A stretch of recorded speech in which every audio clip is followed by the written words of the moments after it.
Hello, everyone, and welcome to another episode of the Dr. Music Podcast, where I have the great honor of speaking with Mr. Peter Baltes. Most of you will know Peter from his time in the legendary German band Accept, where he spent 42 years as a key songwriter for the band and bassist for the band. Peter is now part of a new power metal band called Ashrain, featuring Japanese guitarist and producer Nozomu Wakai. Ashrain has a full-length album called Requiem Reloaded. Requiem Reloaded.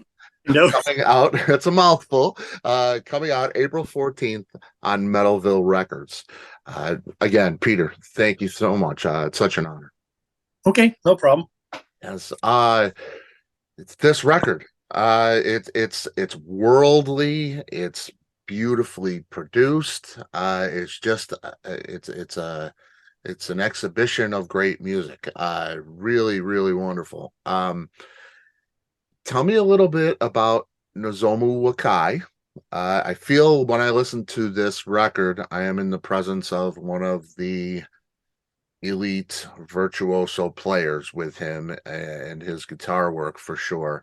But you've been good friends with him and you wrote this music together, I think. And how did this band come together? Well, I think 2018, I don't remember these things that very well, but I think 18 or 7, our last tour with Accept in Japan, I met Nozomu backstage. And at the time, I didn't know who he was, but my wife, for some reason, she read about him and she was there and she introduced us. And, we just hit it off. He was a really interesting guy. He didn't speak that good English at the time, which is much better now. But anyway, so we said we're going to stay in touch, which we did. And about a year later, he asked me to play some bass tracks for something, which I did. And then he asked me again. He was producing Paul Shortino's album, play a couple of tracks I did there. And then he asked me, he was so impressed. He said, your bass playing and my guitar playing, even the record company, the War Records, they were like, this is the best thing ever. Well, you should ask Peter if, he wants to do something. So actually he asked me and I said, yes. And then we worked on this album. Some of the stuff was already there. It's from an earlier album. It's written, that's reloaded, revisited. And then came the pandemic. So it basically was sitting there for 2 years because nothing was released during these 2 years, because there was no reason to. And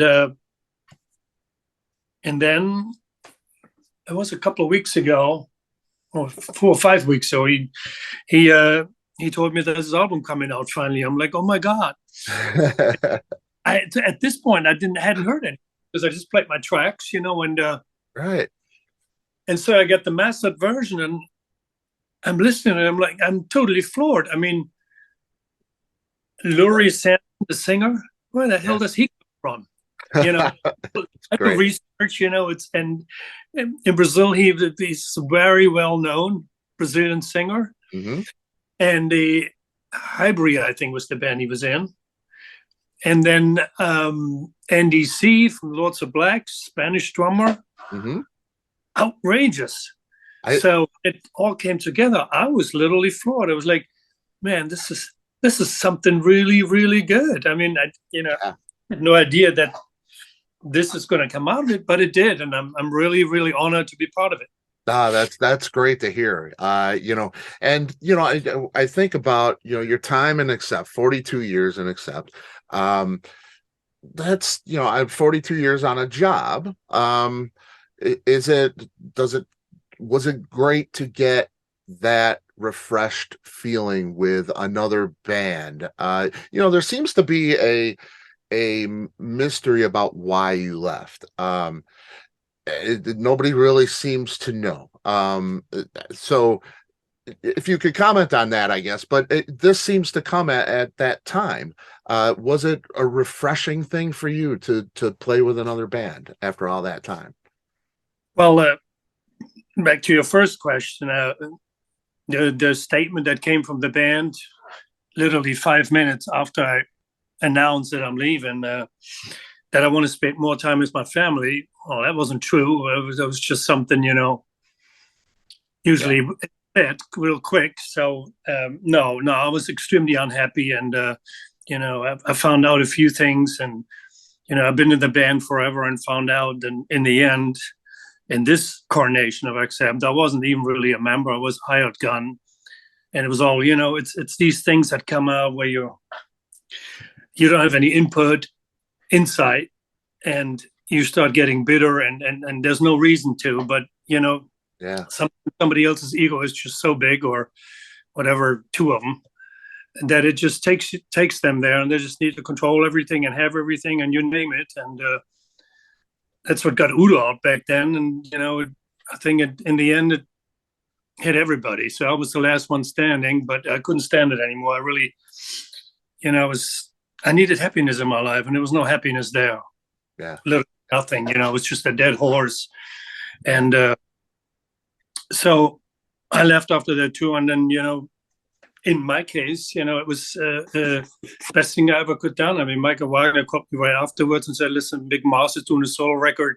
You interested?" So I played on that with Ray Lucier. I did tons of recordings, and people from all over the world contacted me, and finally had time to work on my solo record. I do stuff with television and radio and film. So I also have a studio. I was busy with that, and then I went to Stefan Kaufmann's house one day. I went over to see my mom in Germany, and we sat down, and the doorbell rang, and here's Udo coming in. Wow.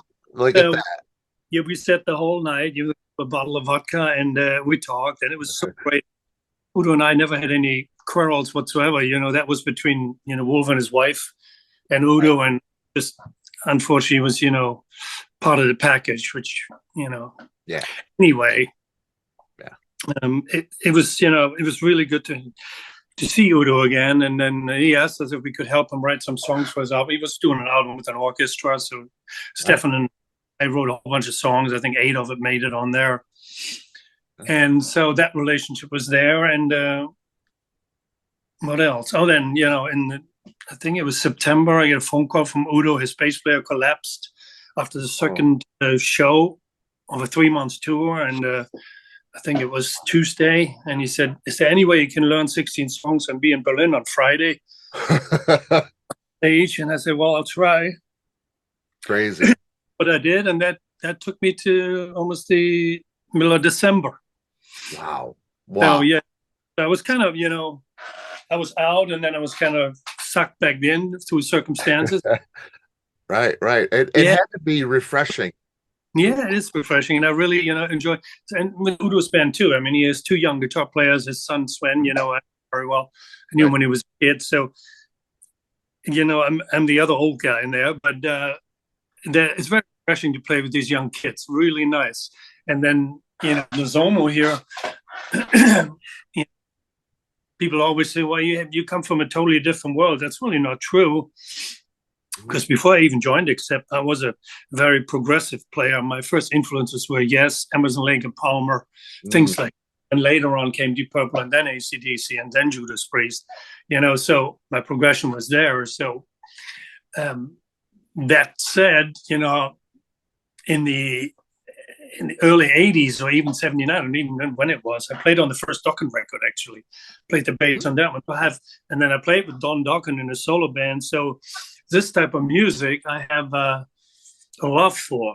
And this is what that reminds me of, like straight 80s rock, but with a twist of progressiveness. So did you put a little, couple of drops of Dream Theater in there, a little bit of Motley Crue, a little bit of Dokken, put that all on steroids. That's kind of what it sounds to me. Yes, me too, as well, for sure. And I remember I've had Michael Wagner on the show before, and we've talked about all of that. Of course, he was monumental back in those days as producing and a part of Accept, and Dokken. So yeah, there was a great connection to all those things. So yeah, I do hear a lot of that. This is and it's like I say, it's such a worldly record. You have your singer from Brazil, guitar player from Japan. You see yourself with the German you know, history, Spain, at Simone Mulleroni, I want to get to. Mixing the record. DGM, of course, his band, brilliant Italian. It's just all of those cultures. How do you feel like all of that was involved with the sound? Because some, for some in certain cultures, doing something a certain way is common practice. Maybe not in another culture. Did that lead to a lot of creativity? Did it lead to a lot of problems, perhaps? Was there did that come into play? Interesting you asked that question. I have to go back a little bit. In the old days, the notion was always, do you want to go in the room and everybody record together? Right. So the whatever the personalities of the person mixes with somebody else, and that's how you create music. Well, that is true, but it's only true to the fifth take. And then this guy makes a mistake, and back then you always had to play the song again because it was all at the same time. That seems to disappear, and that is replaced then with like, what the hell is he doing? that fuzzy feeling goes away a little bit. So fast forward, the idea that you can actually, you get music sent from somebody from another part of the planet. I have no idea who he is, Andy C. So I'm reacting to what he played. So that's his style. And that's his personality is already in there. I don't have to sit next to him and watch him. I can just hear it. So to me, to be quite honest, to have the only influence there is from that person is his performance and his music. It's the best thing ever because I can dive in there. I have nobody saying, well, I meant to do it this. Oh, I really want this to keep. I want none of that. It is what it is. This because I did this fill there. I think it should be open. There's a million possibilities what could be not. Right. Case, I listen to the track and I plug in my 1959 P bass here in my Kemper. I play the track through. And then I go back and dissect it. And I say, what's the drum? What's he thinking there? Oh, that's pretty cool. I'll go with that. And then I go with the guitar riff, all right, that's pretty cool. I can do this. And then I have to be cautious because now I have a singer I never heard. And now, I'm a singer myself, so I really dissect the vocals. Like, why is he doing this? Why is he going there? He's going really high. There's a space in between that could be filled really cool. So that's how I then, attempt make the song better and like kind of put my stamp on it and play what I think should be there. And when I have got all that figured out, then I rehearse it a couple of times and then I press go and then play, with all the little when I feel comfortable. So it's not just little pieces that and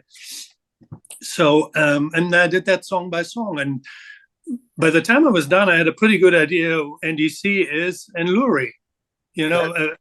That's cool. Yeah, like a Jolin Turner with I don't know with something on steroids. You know what I mean? Yeah. It's pretty amazing. I have to say, I was very, very surprised and very grateful to be part of this. They're excellent players, all of them, and so is Nozomu. It's just incredible. I mean, the way he composes. He's Japanese, so the classical music. They like that. They always like the Deep Purple. They like the Scorpions. That was the early influences in rock back there, and us. Right. And you can hear that. He's also a producer, so when he records or when he writes music, he has that in mind, certain things in mind. Yeah. Same here. I've been doing this for a long time. So, long story short, I think it was like the perfect storm in a little bit for us to come together, and that we never met before. It's really no problem, in order to create something brilliant. Maybe in this particular case, actually was a good idea. Yeah, and it's really strange, because you have been doing this a long time, and the way they used to do it back in the day, you'd get in a room, you'd bounce things off of each other, you'd have eye contact and, talk it out and things like that. This was a completely different animal. And you liked it. I hear so much that, there's nothing like being in the same room, and that's the preference, but so much of it is done digitally. It's great to hear you hear you cheer for that process. That's great. Well, to be quite honest, I mean, you're in the same room, you have a couple of shots to get it right. You don't have any time to experiment. Mm-hmm. And later on, when it's done, I should have played this. That could have been cool. Well, now I have that opportunity now beforehand. So I think in the end, the products that come out, and all it matters for the listener is, he doesn't care if we were in a room or not. Nobody cares. Right. Only the musicians and the studio owners have made a lot of money off it.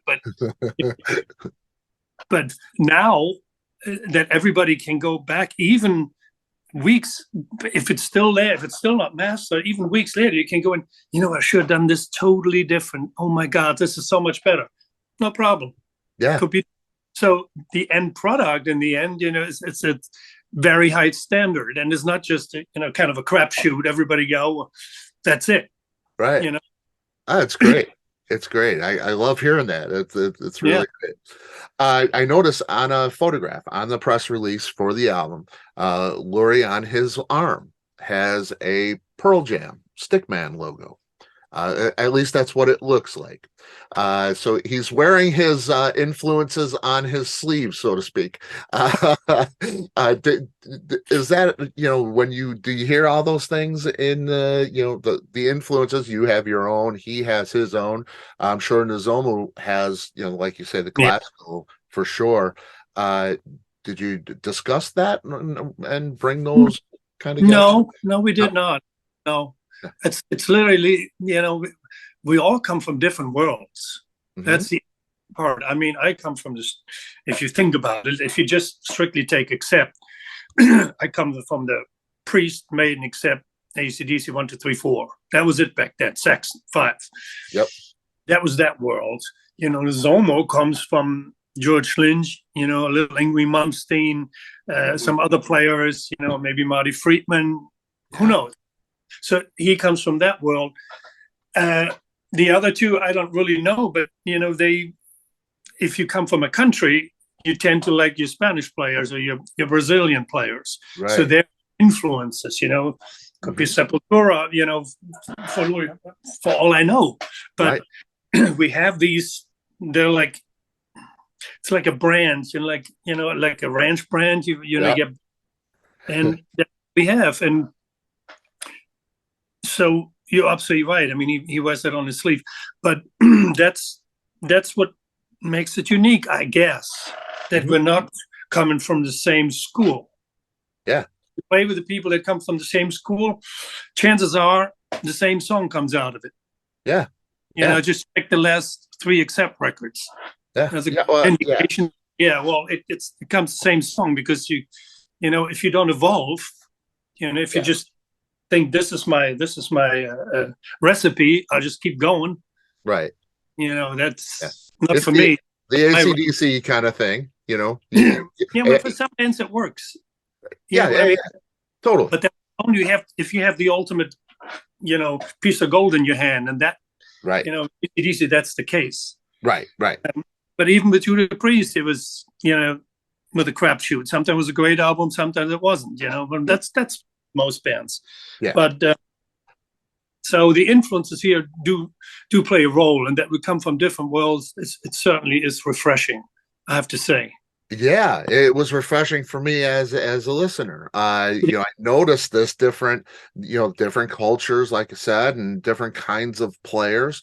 And when I got done with the record, I said to myself, I wonder what the next song will sound like. I didn't know. I don't know. I could get something completely different, or I could hear some other kind of influence in it. It wasn't 10 or 11 of the same song. That was the fun adventure of it, for sure. And we're writing songs now we're kind of ahead of the game, but what we're going to do, that thing was done a while ago. Yeah. And I'm pushing for it. I'm talking to Nozomu, and I really asked him to give me some samples of traditional Japanese influences. They have Japanese drums, they have Japanese, the way they do vocals and chants and whatnot. Yeah. I really want to incorporate that because I think it would be so cool. Yes. To have, and also I'm a big fan of ballads. In the 80s we had the power ballads, and sometimes they were so great. It was just, Oh yeah, it's with you forever. So I'm working on that, and I want to have that with a little Japanese influence. So I think this was our basic, this was our stepping stone, and now we're going up that ladder a little bit and see what's on that next plateau, what we can do there. That is great, and all those influences and all those sounds. It's so interesting. Yeah, can't wait. Now you mentioned you're a singer as well. We know that you, in the Accept catalog at least, there are a number, a couple handfuls of songs that you sang. Did you ever consider singing anything on an Ashrain record? I'm not sure if I'm good enough, but and it might be. I think if it's a ballad, I probably could. Mm-hmm. My only problem is I can't remember anything, so I would never be able to do it live because I can't remember the lyrics. But I would love to, something that I can handle. I don't want to. I don't go there where I can. It doesn't make sense to force anything. But sure. if I would qualify, why not? I have the same dilemma kind of in my solo record, where you always think, I want to do everything myself because that's what you're supposed to do. It's a solo record, right? But now, when somebody does a solo record, he plays his instrument. Everything else is played by somebody else. It's not really a solo record in a way. Right. It's but then I have name. In the back of my mind, I'm thinking, well, really, because the stuff is so good. I mean, It will be an album. Deep Purple meets Yes meets Rainbow. Yep. It's meets Van Halen. It's pretty cool stuff. So I really like to, when it comes out, go and play that. Yeah. So what I don't want to do is be that. I can't be that bass player that stands on the microphone and sings the whole time. That's not me. Right. On stage. I have to live it. Yep. So then somebody else has to sing it, and then it's a quagmire because on the album I sing it, he say it doesn't make sense. Right. So I think I'm leaning now towards the idea that somebody else sings it. I do select it. Which I can live then can select and sing. That would make sense, but not the whole thing. So you always wrestle with things, but it has to be authentic. Yeah. And especially when you play something live later on, there's other dynamics. So when I play live, I want to be myself. I don't want to be restrained on a microphone. That's not my field of my job. So anyway, that little. Yeah. Excellent. I've heard you talk about your instruments and your playing style. You're a natural pick player. You've explored everything you see, you seem to really take interest in and explore those different styles, tapping or, playing with your fingers or whatever it might be. Did you explore on this record at all? Did you play anything with your fingers, or did you just play it straight? Oh, I always play with the pick. That's a given. But if you take Trigger, for instance, there's a bass intro. Right. So I just played it, and it was almost like that's incredible. So for me, that was like a little solo performance kind of deal. I love it. But it really makes the song stand out a little bit, and it makes it different. But like I said, over the years, in the beginning when I was younger, like I said, when I joined Accept, I was a progressive player. I played more notes than all of them together. Right. They told me, and you get 2 Marshall sticks, just play one note and hit it as hard as you can. So I grew into that, and it became like my thing when they call me the heaviest right hand in metal. That'll be me then. And me and Cliff Williams, maybe we're the two. Right. But it became my benefit. It became my trading card or whatever you name it, and that's why people hire me for. I mean, Nick Morris and all in Nashville, Mike Welgo called me. We can't find any bass player here or anywhere who can play this. You have to play it. So interesting things. Yeah. That is, that is how I play. It doesn't matter, what kind of style, but it's the intensity, and I guess it's the attitude that I don't hold back. I hold back music-wise, but I don't play a little timid or soft, or my Right. sound is not that either. My sound, I'm not very low. You see these some bass players are very low, like Metallica, and a lot of records. You can't have a hard time hearing what the bass player is playing because Right. there, but it's the bass drum is there and the guitar Almost inaudible. Yeah, and there's others, there is too much clink, clink, clink. And all you hear is the whole time is this clink, clink. So I sit in the middle. My bass, for some reason, barks. Yeah. It's barking. And so when I play, I sit above the bass drum, right under the guitars. I have a little distortion in it, so I fit right in, which allows me, to play little things that you would otherwise wouldn't make sense. You would never hear them. They would go on. Yeah, and so that's how I express myself. Not really with playing soft and timid. I play hard. When I play. That's it. That's why I have certain styles I would never. For me to play with Joe Bonamassa wouldn't fit. Okay. Because I go back and do it. That wouldn't be it. Right. Never do. So you got to stay, within your lane a little bit. Yep. Yeah. And we love that lane for sure. We love that from you for sure. Left lane.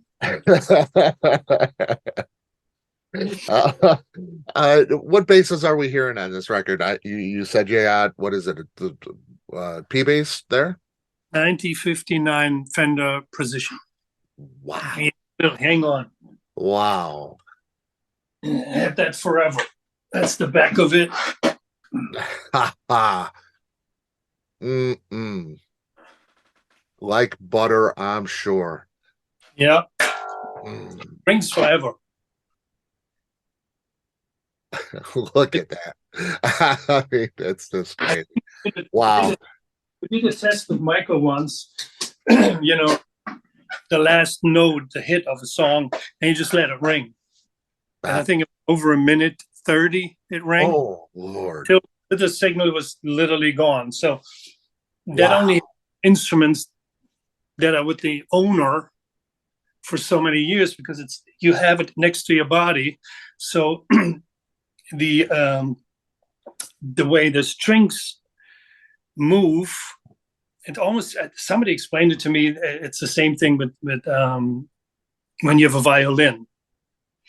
Okay. There's something to it that with the body and your heartbeat and the way your temperature, I don't know what it is, but over the years, if it's always the same, you're in perfect tune with each other.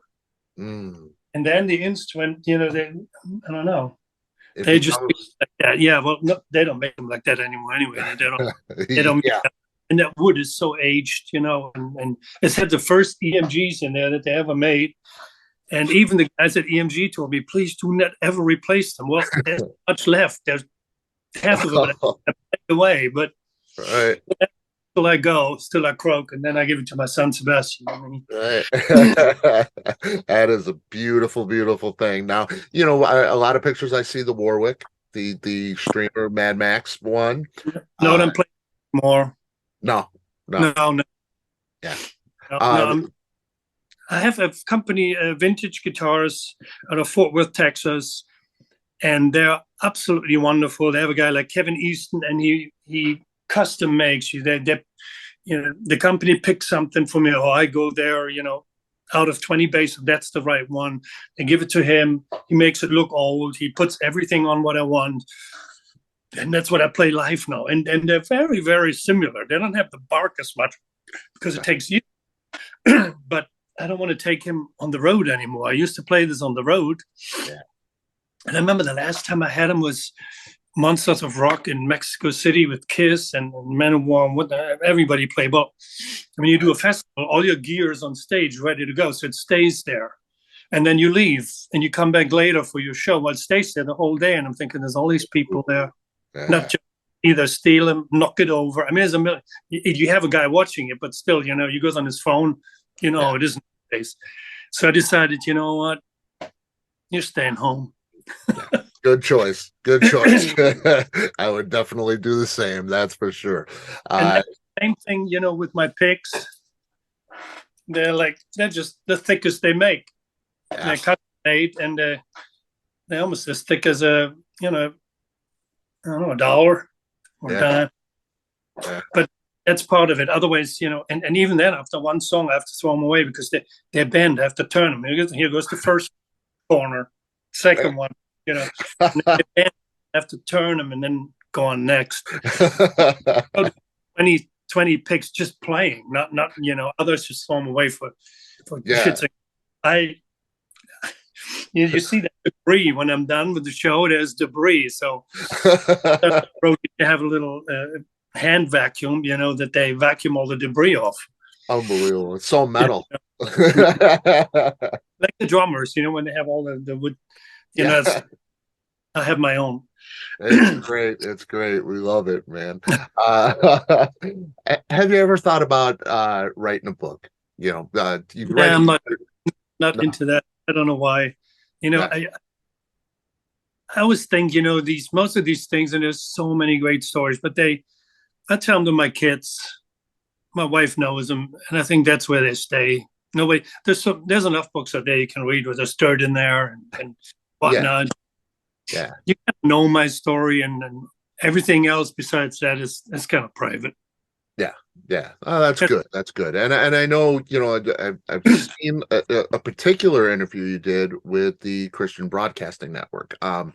Very inspirational. It was absolutely a wonderful thing. I'd love to, hear your journey in that way too. So, but like you say, that's personal for you and to be shared with your family, and it's wonderful that you think that way too. Yeah. You've done so much, 42 years in the same band. Now you're moving on, doing more things. You've done it all. What a great existence in life you had. From you, to be quite honest, that's all nice and good, but it. I never was in it for the fame or the fortune. Never. It never occurred to me to be a rock star, and the money, we never looked at it. It was always the creation of something, creating something. And then when it comes out, I remember the first time Lady Lou from the first record came on the radio in Germany, and I heard myself on the radio. I thought, now this is cool. You get a reaction to what you do. Sure. So that was always my thinking. But for me, my biggest achievement is my family. I have the greatest kids. One of my youngest is a bass player in a band called Howling Giant. They're on tour right now. They're incredible. Check them out, please. Howling Giant. Yes. And my other one is a great kid. My older one, and I'm still married, almost 40 years. So in that business, that's almost, unheard of. That's my biggest accomplishment in life, and that I'm happy. And I'm always striving to learn more, to expand myself in what I do. But when I'm not happy, and I wasn't happy for a long time. It was a stalemate, and right. And then it all kind of goes away. But now I felt my happiness again, and it's like a brand new me. It's literally almost a little bit like I was in my 20s. The way I perceive what I'm doing, with that same attitude, that I try to be a little childish in it and really be overjoying a little bit, because it's worth it. Yeah. And I don't want to go at it as a seasoned, player. I threw that out the window. I said, okay, here, you're not a seasoned player. What makes you go? What makes you kick? Why is that song so cool? I try to get that. Yeah. And most of the time, at a certain age, we don't do that anymore. Yeah. It gets stale. Sure. Yeah. And I even listen, even today, if I listen to Dark Side of the Moon, I try to think how they back then, how in the world did they come up with this? Right. How, that's impossible. Yeah. It's great. Yep. I love that. What's at the top of your bucket list? What is there something that you've always wanted to do and you haven't been able to? What is that? Want to play with this? You want to play what? Want to play with Angus one time. I need to play for those about to rock one time. Oh man, Yeah, you're killing me with that. I can hear it now. Wow, that would be incredible. That would just be incredible. hey, you never know. Yeah, yeah. Oh, well, If there's ever any problem, whatever, I think I qualify. I would go right in. oh, absolutely, absolutely. That's why it's so exciting to even hear that. But The possibilities. I live here in Florida. Cliff's live about an hour south, and Brian lives about 20 minutes north. So Okay. I love it. I love it. That would be great. Oh man, I'd give anything to hear that. I have to say, bucket list. Interesting you say that.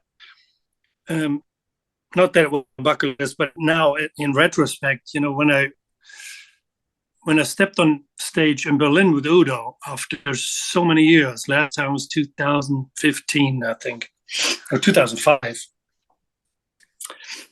It was a moment that I can't even describe it because, we went on stage first and then Udo comes and he starts singing. And the first note brought me back instantly to our days when we played little clubs.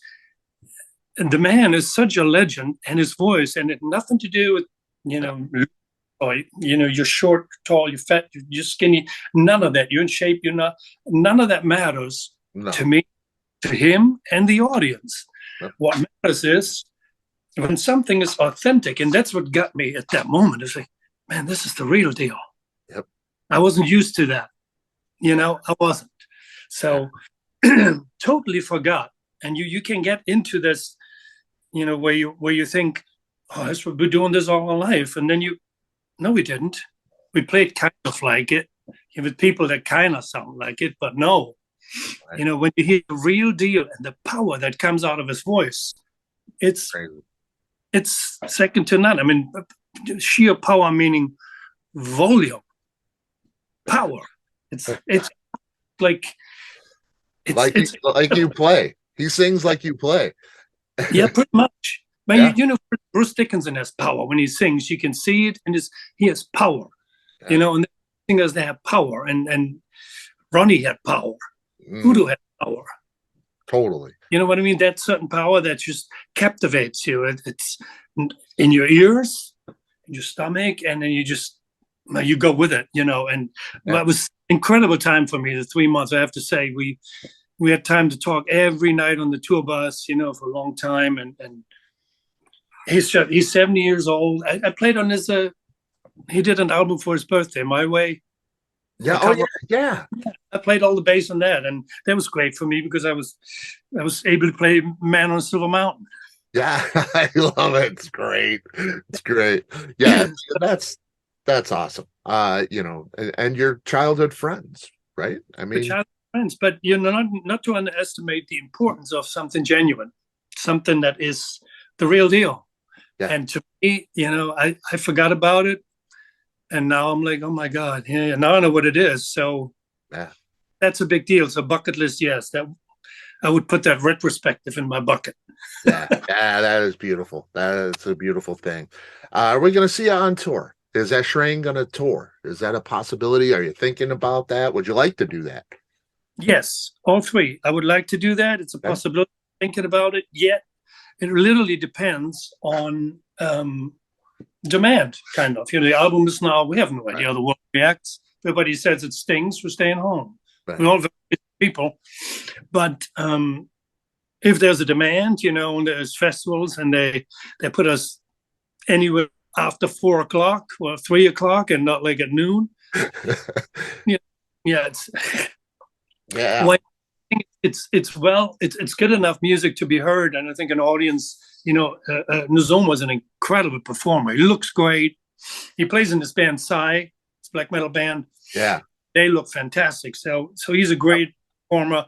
I'm always in it, and what I've seen so far of Lurie, he's one heck of a frontman. So I think it would be something new and interesting. Most of these festivals, the same damn bands every year. There's not much changing. They interchange with. but very rarely you get something that is exciting and new. So, right. Why not? Yeah, let's do it. That's Man, and I'm sure people will appreciate this record. It is fantastic. Well, tell me about it. That would help.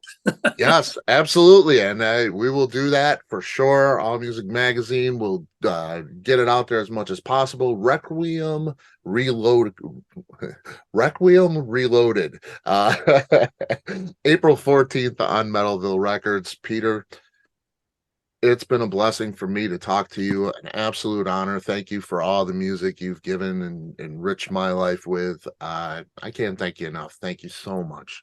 Thank you for having me, and it was a blast. Thank you so much. I hope we talk in the future. I hope so too. Thank you. And everybody out there, check that record out, and also check out my son's band, Howling Giant. I always have to plug him. It's my son. Absolutely. Howling Giant. We will be Yeah. checking that out too, for sure. Thank you. All right. Take care, Peter. Thank you. Bye-bye.